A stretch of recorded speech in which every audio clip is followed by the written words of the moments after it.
Charles had his eyes closed and his hand inside of his pocket. He was touching it. "Sir," the employee insisted, "are you in or out? I can't throw the dice unless you answer me." Charles was unable to say no. He just couldn't get himself to open his mouth and say the words. He simply turned around and walked out, the money burning his pockets.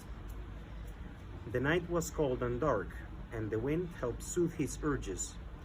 He took several deep breaths outside until he felt the desire had left his body. "I did it," he said, smiling. It wasn't a complete victory, of course. He had gone into the casino after all, and had been able to stop himself from gambling barely. With a clearer mind, he started to feel cold. He was in Arkley after all, one of the coldest cities around.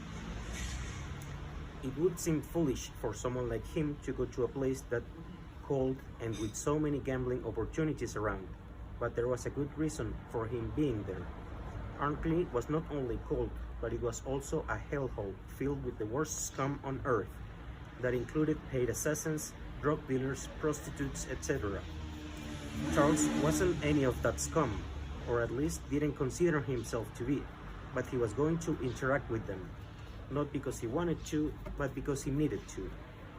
He walked around, looking at all of the bars and whorehouses around. One of his seediest friends had told him that what he needed could be best found in a tavern called the Unlucky Traveler. While the name was ironic, Charles was in no position to doubt. He had to try it no matter the cost or the risk. He was looking around, looking for the sign when his thoughts were interrupted. "Hey, handsome," a nearly naked woman approached him. Charles felt mostly sorry for her. She was shivering. "Hey," he said, shy. He felt out of his element in this town, and even that woman made him stutter. "I like shy boys." She clung to his arm and made sure to press her breasts against him. "Oh, thank you." He weakly tried to get away with no success. "Excuse me, I need a favor." "Already asking for discounts," the woman laughed. "I haven't even told you the prices yet." She was only going to get more blatant if he kept up on the subject, so he ignored her and asked what he wanted to have answered. "Do you know where the Unlucky Traveler is, madam?" It took her a heartbeat to process what had been said, but after that, it had all happened before Charles could think. 5 blocks south." The woman got away from him, fast. "Piss off now. Don't make me waste more time."